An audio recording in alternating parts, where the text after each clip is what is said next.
Breaking news పిఠాపురంలో record break voting నమోదైంది. పిఠాపురంలో 86.63% పోలింగ్ నమోదైంది. అక్కడ తొలిసారి ఓటు వేసిన వాళ్ళను చూసినట్లయితే 5,000 మంది యువత తొలిసారి ఓటు వేశారు. అర్ధరాత్రి వరకు పిఠాపురంలో ఓటింగ్ కొనసాగింది. పిఠాపురంలో మొదటి నుంచి కూడా పిఠాపురం నియోజకవర్గంపై చాలా ఆసక్తి నెలకొంది. పవన్ కళ్యాణ్ పోటీ చేస్తున్న నియోజకవర్గం కాబట్టి 175 నియోజకవర్గాలతో పాటు పిఠాపురం నియోజకవర్గంపై అత్యంత ఆసక్తి కనిపిస్తుంది. అక్కడ ఫలితం ఏ విధంగా ఉండబోతోందని. ఎందుకంటే అక్కడ సవాళ్ళు ప్రతి సవాలు కూడా ఆ విధంగా నడిచాయి. ముద్రగడ కూడా సవాలు విసిరారు. ముద్రగడకు సటరికల్గా ఇప్పుడు ఒక ఇన్విటేషన్ కూడా, పేరు మార్పు ఇన్విటేషన్ కూడా చేస్తున్నారు. సో ఇప్పటి నుంచి పిఠాపురంపై అంచనాలు పెరుగుతూ ఉన్నాయి. మెజార్టీ ఎంత వస్తుంది, ఈ విధమైనటువంటి మాటలు మాట్లాడుకుంటున్నారు. కొన్ని చోట్ల బెట్టింగ్స్ కూడా జరుగుతున్నాయి. అయితే పిఠాపురంలో 86% పైబడి ఓటింగ్ నమోదైంది. అర్ధరాత్రి వరకు కూడా ఓటర్లు పోలింగ్ బూత్ల మధ్య బార్లు తీరి ఓటు హక్కును వినియోగించుకున్నారు. మొత్తం పిఠాపురం నియోజకవర్గంలో 2,36,409 మంది ఓటర్లు ఉన్నారు. మొత్తం పోలైన ఓట్లు చూసినట్లయితే 2,04,811 ఓట్లు పిఠాపురంలో పోలయ్యాయి. ఒకసారి 2019 ఎన్నికల పోలింగ్ సరళిని చూస్తే 2019లో 80.69% పోలింగ్ నమోదైంది.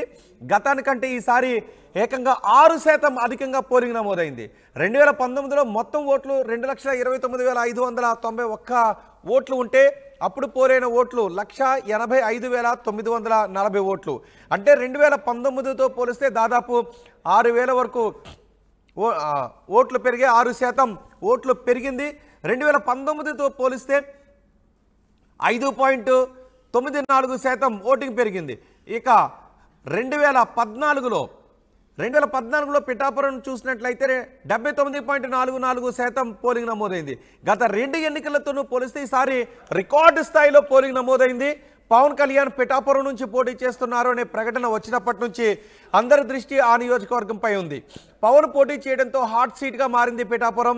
పవన్కు మద్దతుగా మెగా ఫ్యామిలీ ప్రచారంలోకి దిగింది.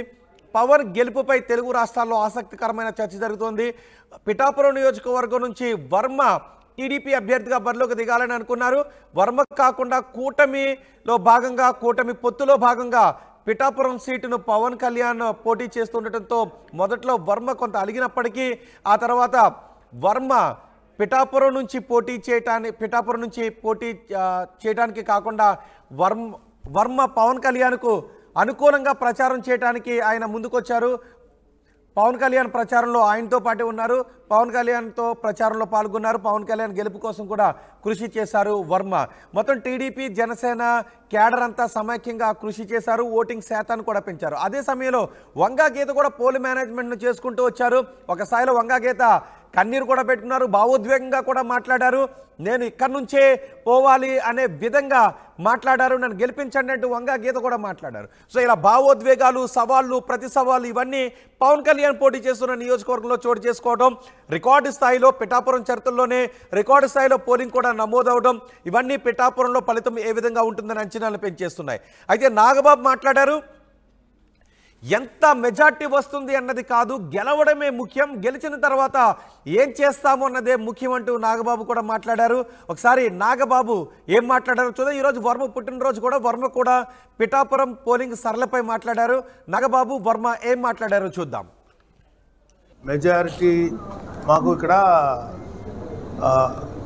గెలవటం అనేది మాకు ఫస్ట్ ప్రయారిటీ. అంటే గెలుపు అనేది ముఖ్యం తప్ప మెజారిటీ మీద లేకపోతే వాటి మీద మాట్లాడటం అనేది పవన్ కళ్యాణ్ గారు కానీ అయితే ఆయన దగ్గర ఉన్న మాలాంటి వాళ్ళందరికీ కానీ అది అంత సముచితం కాదు. ఎందుకంటే గెలుపు అనేది ఎలా అయినా గెలిచిన తర్వాత ఏం చేస్తాం అనేది ముఖ్యం తప్ప ఎంత గెలిచాం అనేది అక్కడ ఆయన్ని ప్రేమించే ఎంతోమంది జనసేన అభిమానులు, కార్యకర్తలు వాళ్ళు ఉత్సాహపడటానికి వాళ్ళు మాట్లాడే అది ఏదైనా సరే ఎలక్షన్ రిజల్ట్స్ వచ్చిన తర్వాత ఎంత గెలుపు వస్తుంది ఏంటని చెప్తాం. ఈ లోపల మేము ఏదన్నా దాని గురించి మాట్లాడితే అది అనవసరమైనటువంటి ఒక అతిశయంగా ఉంటుంది. అందుకని మేము మాట్లాడవచ్చు కదా. కానీ గెలుస్తాం అనేటువంటి నమ్మకం అయితే మాకు 100%. రిజల్ట్ రావాలి కదా సార్, ఇంకా అప్పుడే మనం కంక్లూజన్కి రాకూడదు. ఆయన ఎవరన్నారు మీ గెలుపుకి వాళ్ళే కారణం అని, దాంట్లో కూడా కొంత నిజం ఉంది. అందుకన్నా ముఖ్యంగా ఏంటంటే ఇది క్రైసిస్ టైం. 19 నుంచి 24 మొన్నటిదాకా ఈ క్రైసిస్ టైంలో ఆంధ్రప్రదేశ్ ప్రజలందరూ కూడా సైకలాజికల్గా కానీ లేకపోతే ఇంకా అన్ని రకాలుగాను ఒక రకమైనటువంటి భయంగా గడిపారు. ఎందుకంటే స్వేచ్ఛాపూరితమైన వాతావరణం లేదు, ఒక డెమోక్రటిక్ వాల్యూస్ లేవు. ఇలాంటి చోట్ల ఇతన్ని ఎట్లయినా సరే ఓడించాలి అనేటువంటి దింపేస్తే బాగుంటుంది అనేది మొట్టమొదటి ఆకాంక్ష ఎక్కడి నుంచి వచ్చిందంటే ప్రజల నుంచే వచ్చింది. ఆ ప్రజల నుంచి వచ్చిన ఆకాంక్ష కదా ఏ రాజకీయ పార్టీ అయినా అమలు చేయాల్సి ఉంది.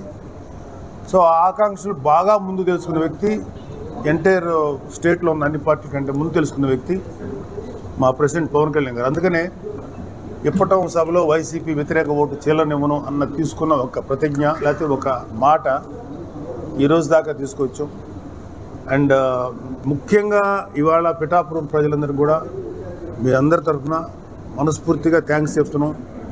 జనరల్గా ఏంటంటే ఓటు ఒక మంచి వైపు పాజిటివ్ ఓటు ఉంటుంది, లేకపోతే ఒక నాయకుడు అంటే ఇష్టపడే ఓటేస్తారు, ఒక నాయకుడు ఒక కైండ్ ఆఫ్ అభిమానం ఉంటుంది. కానీ ఇక్కడ మాకు ప్రత్యక్షంగా మేము అందరం చూసినప్పుడు ఇక్కడ ఓటు ఎలా వేశారంటే ప్రేమతో ఓటేశారు.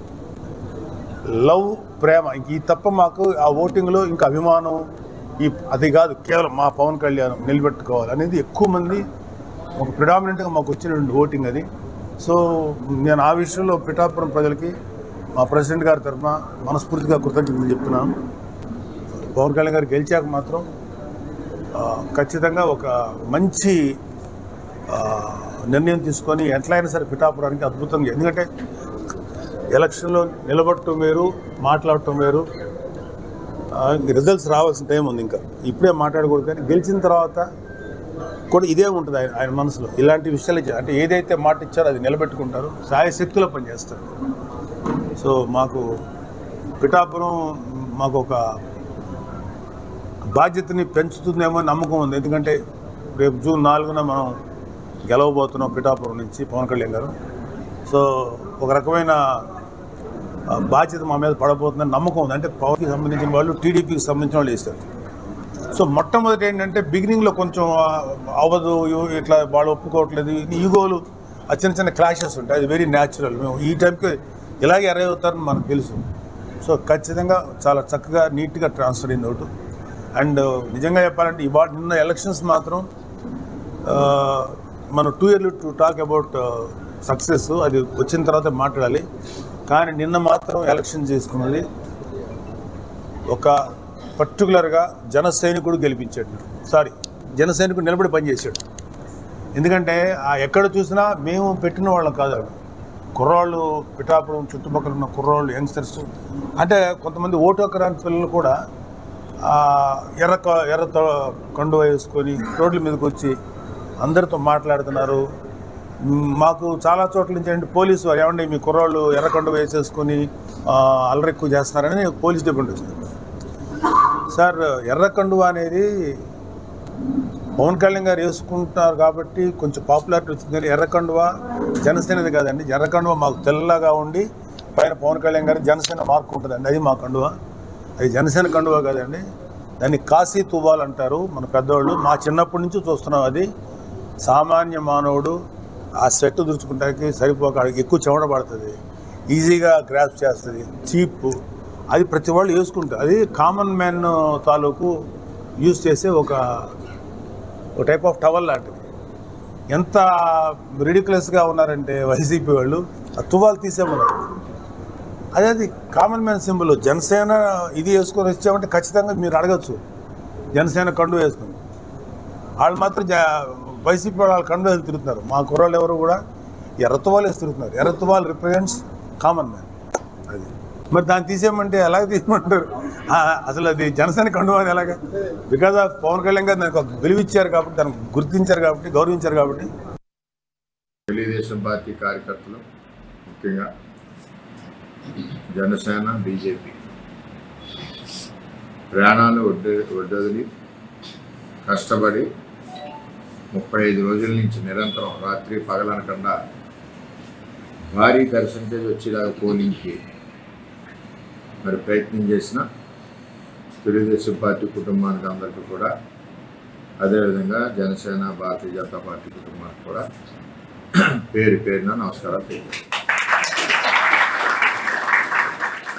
అన్నిటికంటే ముఖ్యంగా ప్రజలందరూ కూడా ఉదయం 6:30 నుంచే లైన్లో ఉండి ఈ దుష్ట పరిపాలన తరిమి కొట్టాలి, చంద్రబాబు పవన్ కళ్యాణ్ బీజేపీ కూటమిని గెలిపించాలన్న ఒక ఆలోచనకి నిర్ణయానికి వచ్చేసాయి. నిన్న ఓటింగ్ సరళి ప్రజల్లో ఉత్సాహం చూస్తే రాష్ట్రంలోనే భారీ మెజార్టీతో పవన్ కళ్యాణ్ గారు గెలుస్తారు. ఇక్కడ కూడా తెలుగుదేశం పార్టీ పునాదుల నుంచి బలంగా ఉంది. తెలుగుదేశం పార్టీ బలాన్నంతా మొత్తం జనసేన పార్టీకి ఎక్కడా కూడా ఇంచు కూడా వదలకుండా, ఒక ఓటు కూడా వదలకుండా ట్రాన్స్ఫర్ చేయడం జరిగింది అన్ని కులాల నుంచి కూడా.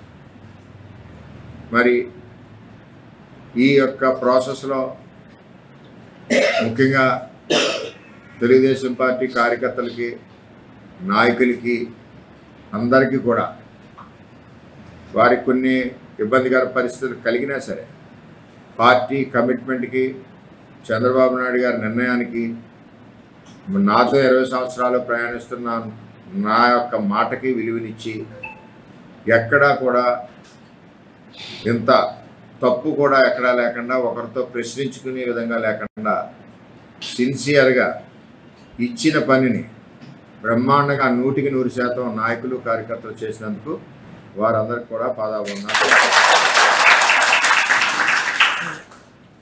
అదేవిధంగా పవన్ కళ్యాణ్ గారు కూడా చాలా మంచి వ్యక్తి. మరి ఆయన కూడా సుమారు దగ్గర 39 గ్రామాలు, 2 టౌన్లు, అంటే 50 మున్సిపల్ వార్డులు మరి ఆయన పర్యటన చేయడం జరిగింది. ఇంకా కొద్దిగా ఉన్న సమయం ఉన్నా సరే, ఆయన పిఠాపురం నియోజకవర్గానికి కేటాయించాలన్న ఆలోచన ఉన్నా సరే, చంద్రబాబు నాయుడు గారి యొక్క ఒత్తిడి వలన మిగిలిన నియోజకవర్గాల్లో పవన్ కళ్యాణ్ గారు మరి వెళ్ళవలసిన అవసరం ఉంది కాబట్టి ఈ మిగిలిన గ్రామాలకి రాలేకపోయారు. వాటికి కూడా త్వరలోనే రిజల్ట్స్ వచ్చి ఏర్పాటు చేస్తామని తెలియజేసుకుంటూ, మరి ఉమ్మడి కూటమి అభ్యర్థిని పవన్ కళ్యాణ్ గారిని ఆదరించిన ఉమ్మడి కూటమి కార్యకర్తలందరికీ కూడా పేరు పేరున నమస్కారాలు తెలియజేస్తున్నాను. మరి కొంతమంది రకరకాల నటనలు చేశారు, యాక్షన్లు చేశారు. ఇక్కడ 5 ఏళ్ళు లేకపోయినా నేను ఇక్కడే ఉన్నానని చెప్పారు. కరోనాలో ఇక్కడ లేనే లేదు ఆవిడ, నేను ఇక్కడే ఉన్నానని చెప్పారు. ప్రజలు కూడా అన్ని అబద్ధాలు గమనించారు, అన్ని నటనలు గమనించారు. ఎలాగ బుద్ధి చెప్పాలో అలాగ బుద్ధి ఆల్రెడీ చెప్పేశారు, నిన్న చెప్పేశారు. చాలా చోట్ల బూతుల్లోకి కానీ గ్రామాల్లోకి కానీ అక్కడనే గీతక్క గారిని రానిలేదు. మరి ఇవన్నీ కూడా ఆవిడ కూడా అర్థం చేసుకున్నారు. చేసిన పొరపాట్లు ఏంటో మొక్క కావలికల్లో అర్థమవుతూ ఉంది. ఏది ఏమైనా మనం 20 సంవత్సరాల నుంచి కష్టపడి ప్రజలకే మరి ఆసటగా అండగా నిలిచాం. పిలిస్తే 10 నిమిషాల్లో ప్రజల వద్ద ఉన్నాం. అందరు నాయకులు నాతో పాటుగా రేపు కూడా రాబోయే రోజుల్లో కూడా ఎవరికి ఏది అవసరం వచ్చినా, ఎవరికి ఏది కష్టం వచ్చినా నిరంతరం వర్మ మరియు మా నాయకులందరూ కూడా అందుబాటులోనే అండగానే ఉంటారని చెప్పి ప్రజలందరికీ తెలియజేస్తూ, నిన్న చక్కగా సహకరించిన ప్రజలకి, కార్యకర్తలకి, తెలుగుదేశం పార్టీ కుటుంబానికి, జనసేన పార్టీ కుటుంబానికి, బీజేపీ కూటమి కుటుంబానికి అందరికీ కూడా పేరు పేరున నమస్కారాలు.